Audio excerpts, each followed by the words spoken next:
Greetings, one and all. Welcome back to NEET Prep Go. So, it's been a good amount of time. Uh, Today, we'll be doing class 12th biology chapter human reproduction. Okay, so it won't be just NCERT. Earlier, I used to do NCERT line by line. This won't be only NCERT, this will be NEET. NCERT points obviously will be there, but along with that, there will be some extra points too. And I'll be explaining each and everything. So it will be more like an explanation theory sort of video, not just not just reading the lines and explaining.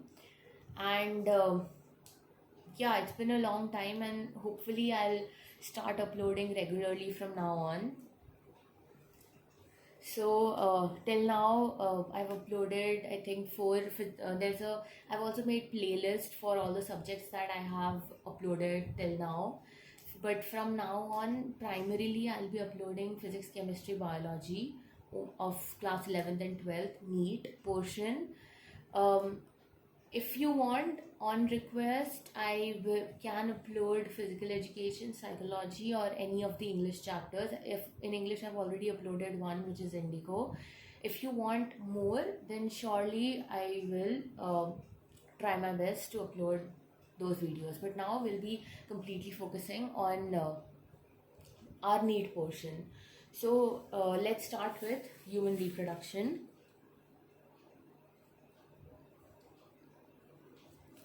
Okay, so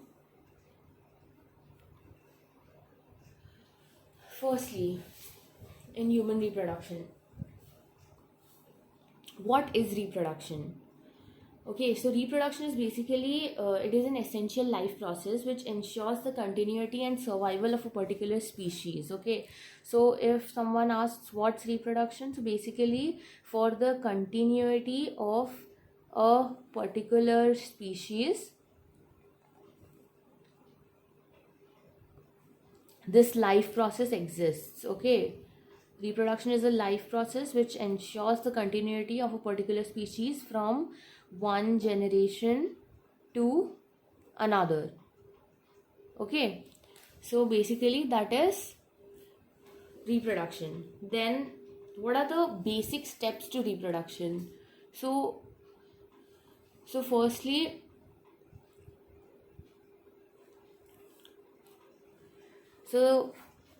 first will be your gametogenesis,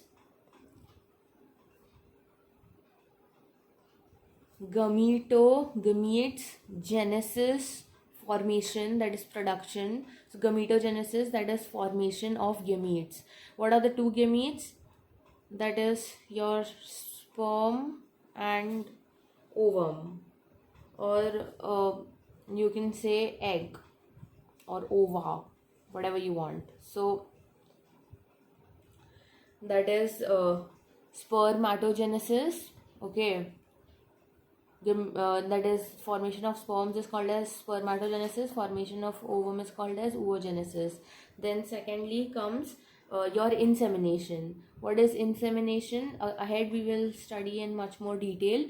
Insemination is basically the transfer of sperms into the female genital tract. So during intercourse or coitus or copulation, you can say, when the sperms are transferred into the female genital tract, we call this process as insemination. Then thirdly, we have fertilization. What is fertilization?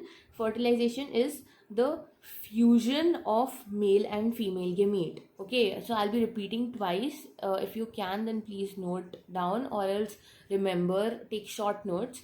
Okay, fertilization is basically fusion of sperm and ovum. So we know that your sperm and egg both are haploid. You know haploid diploid, right? So we have 46 chromosomes, that is 23. Okay, so 23 comes from our father and 23 comes from our mother, and the combination of both 46 chromosomes is what is there in us. So out of that, one pair of chromosomes are your sex chromosomes. Okay, so XX is in female and XY is in male. So if So if one sex chromosome, that is X, always X will only come from female because she has two X only. If another X comes from male, then it's a girl. If another if Y comes, then it's a boy. Okay, and this will be having 23 chromosomes, this will be having 23 chromosomes, together they'll make 46 chromosomes. Okay, so 23 chromosomes, haploid, we denote it by N. Then diploid, that is 2N. Okay, because 23 into 2, 46, we are doing divide by 2, right? We are dividing into 2 equal halves. So basically 2N, that is the the fertilization is fusion of gametes, okay, to form a diploid zygote. So the fusion of male and female gamete will give us a zygote. Okay, so the baby, that is, before we don't call it a baby at first. At first it is a zygote, then the cells divide slowly, embryo, then embryo gets implanted. So first blastocyst, then embryo, then after implantation it's fetus, and then finally after it is after the birth it is baby. Okay, so that being said, let's come to implantation. What is implantation? Implantation is basically the attachment of blastocyst to the uterine wall. Okay, so basically the blastocyst, okay, which is the zygote, it will keep dividing, okay, and blastomere and then blastocyst. That blastocyst, when it attaches to the uterine wall, so that the uterine wall, it layers of mucus and everything is formed, okay, so that the baby can grow up. So the uterus prepares itself to receive the baby, right? So implantation is basically so that it can nourish and provide nutrients. So implantation is basically that process wherein the blastocyst gets attached to the uterine wall. Then after that, gestation is basically embryonic development, that is development of the embryo. Parturition is birth of the baby. Okay, so do remember this. Gestation is embryonic development and parturition is birth of the baby. What is cleavage? Cleavage is basically rapid mitotic division. We will study about this ahead. Cleavage is rapid mitotic division of the zygote. So basically, how is blastocyst formed? How is a baby formed later on? How is fetus formed? It's a process. It's one by one. One cell will divide into two. Both the cells will divide into again two, 4. So like that, continuous division will take place. Then some extra steps. Okay, so these are the steps which are there in NCERT. Okay, gametogenesis, insemination, fertilization, implantation, gestation, parturition. These are basic steps. Now some extra steps from NEET point of view we can learn is placentation. Again, it's textbook. Placentation means formation of placenta. Okay, so formation of placenta for exchange of food waste between the fetus and the uterine wall of the mother. Okay, so we know that after the birth we always cut the placenta which is attached to our tummy. Okay, so that placenta helps in passing of nutrients and waste from the baby to the mother, from mother to the baby. Okay, so then comes gastrulation. Gastrulation, we know gastrula. Gastrula stands for germ layers. Since gastrula stands for germ layers we know there are 3, right? Endoderm, the innermost layer, mesoderm, middle layer, and ectoderm, outermost layer.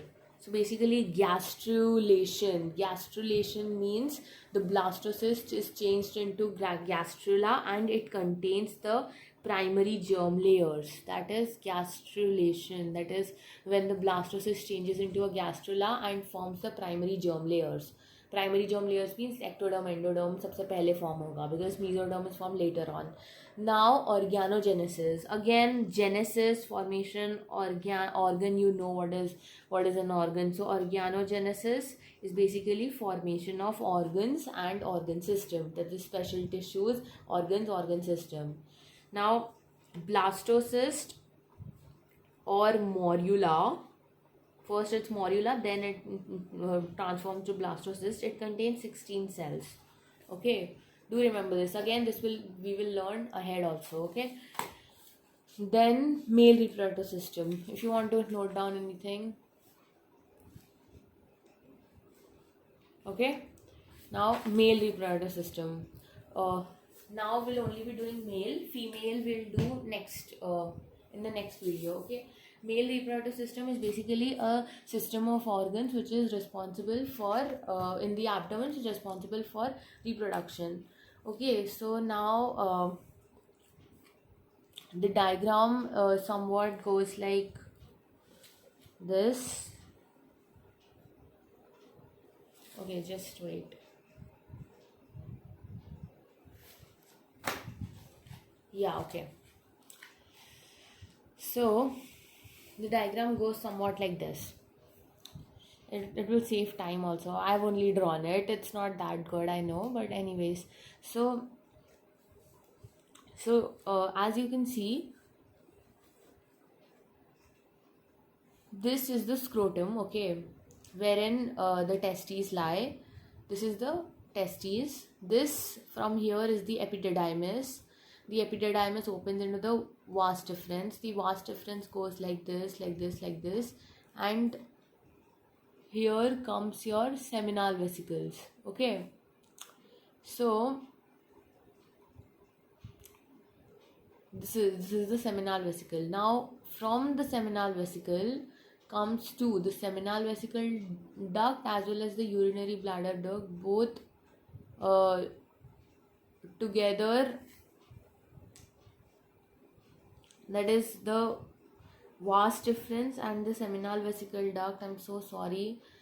I was paying attention to something else by mistake. I said urinary duct. So the seminal vesicle duct as well as the vas deferens both together join in to form the ejaculatory duct, and the ejaculatory duct opens into the penile urethra.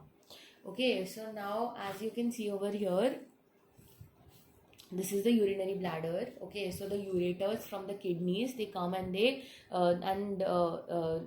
transport the urine from the kidneys. Ureters transfer the urine from the kidneys to the urinary bladder. In the urinary bladder, the urine is stored. Then the urine is passed over here through the urethra. Now the urethra is a common opening for both the passage of sperms as well as urine. So the ejaculatory duct, which is formed by the seminal vesicle duct and vas deferens, also opens into the urethra, and that's how the sperms go from the male reproductive system to the female reproductive system, that is female genital tract, which is called as insemination. Now this is the penis. Okay, this entire part, this is the penile urethra, obviously urethra for now you can say. This is the urethral meatus or orifice, anything you can call urethral meatus or orifice.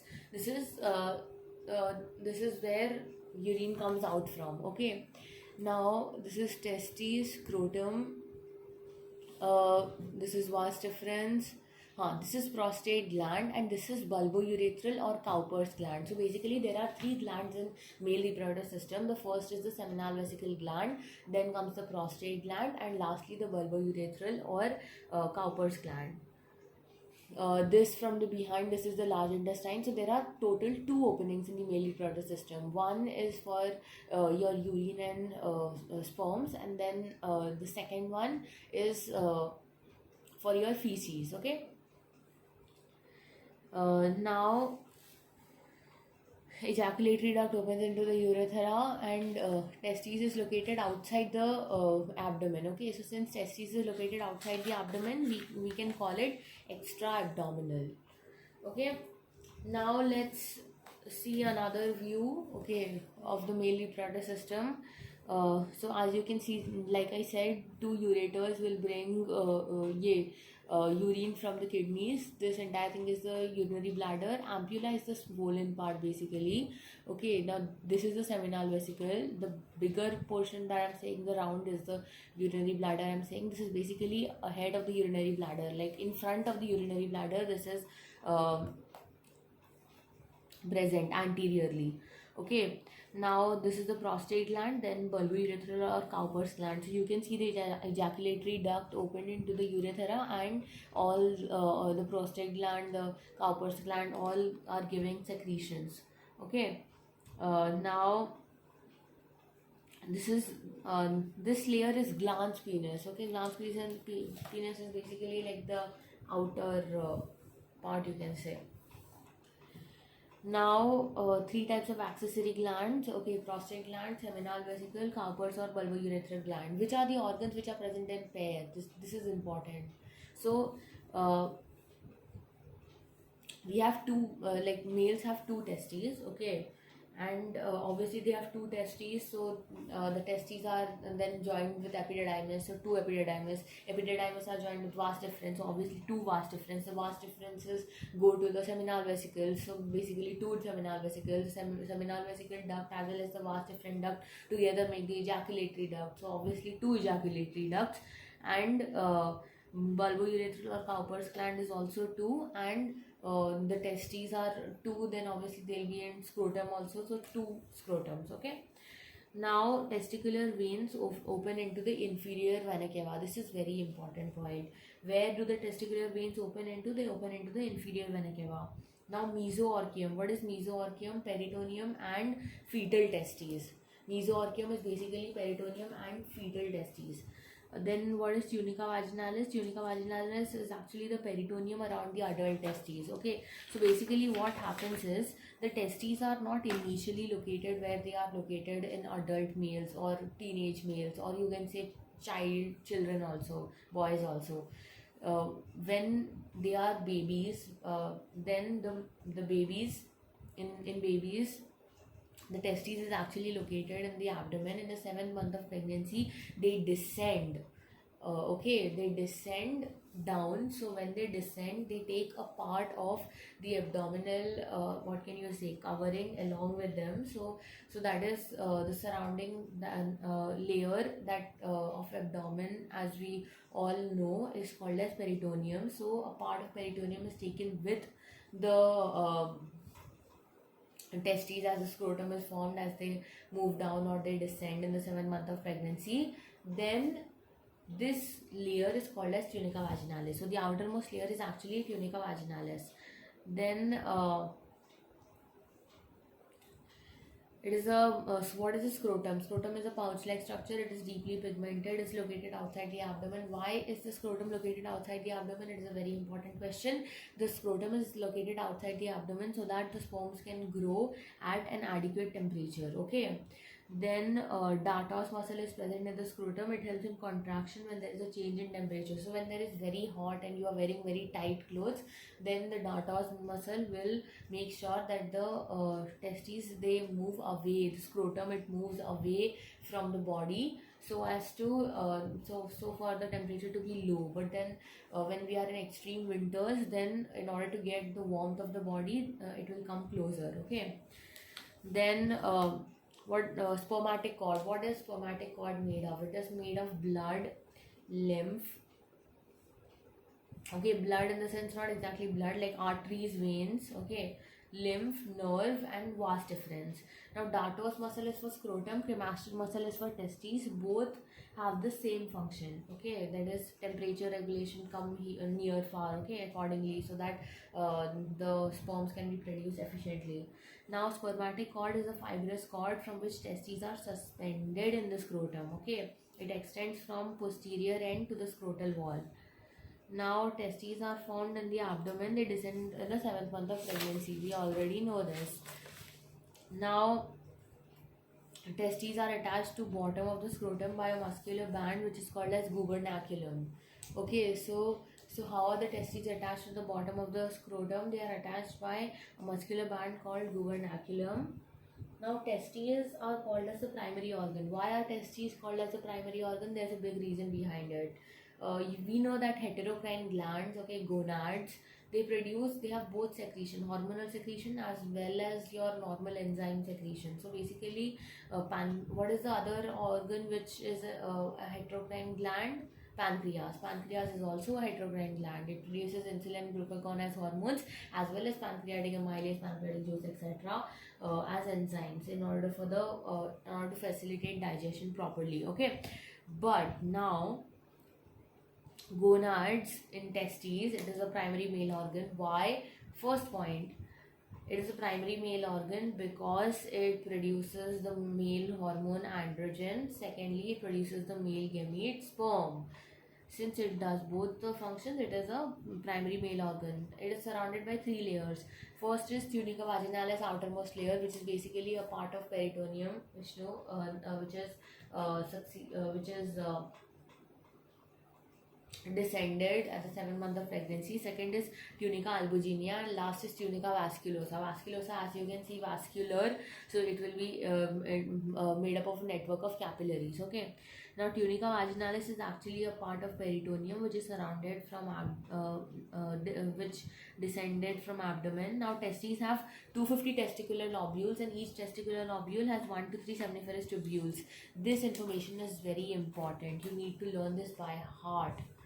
Close to 250 testicular lobules are there, and each testicular lobule has 1 to 3 seminiferous tubules. So now, as you can see in the diagram, okay, as you can see in the diagram, this outermost is tunica vaginalis, this middle part is tunica albuginea, this part is tunica vasculosa, that is the innermost layer. Then there are 250 testicular lobules. These are all testicular lobules. Inside this is the seminiferous tubule. That is 1 to 3 seminiferous tubules will be there per testicular lobule. This is the vas deferens. This is rate testes. Okay, this is vasa efferentia. This is epididymis. Okay, so basically, firstly, the sperm from seminiferous tubules, it will go to rate testes, then vasa efferentia, and then epididymis finally. Now epididymis is of three types: caput, corpus, and cauda. Caput, as the name suggests, head; corpus, body; cauda or caudal, tail. Okay, so three parts. In three parts, the epididymis is divided.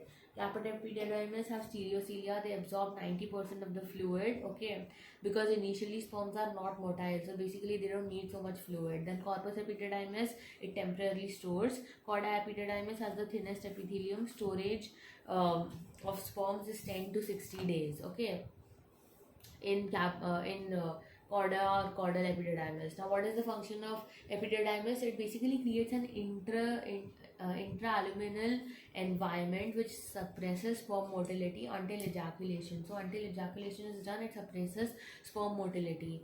Seminiferous tubules to rate testes, to vasa efferentia, to caput epididymis, corpus epididymis, caudal epididymis, vas deferens, ejaculatory duct, glandular urethra, membranous urethra, penile urethra, and lastly urethral meatus or orifice. Okay, so firstly, from seminiferous tubules, the sperms or the male gamete will go to rate testes. From rate testes, it will go to vasa efferentia. Then it will go to epididymis. Epididymis made up of three parts: head, body, tail. So basically, first caput epididymis, then corpus epididymis, then caudal epididymis, then vas deferens. Then vas deferens will go to the seminal vesicles, and seminal vesicle duct plus vas deferens duct together will make up the ejaculatory duct. Ejaculatory duct directly opens into the urethra. First is glandular urethra, then membranous urethra, then penile urethra. I'm sorry, earlier I said directly opens into penile urethra.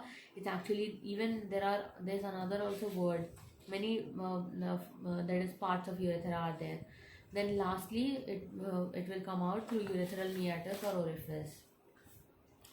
Now, seminiferous tubules. Seminiferous tubules are also called as sperm factories. Sperm production takes place over here. Sertoli cells, blood vessel, Leydig cell, sperm, spermatogonia, testicular lobule.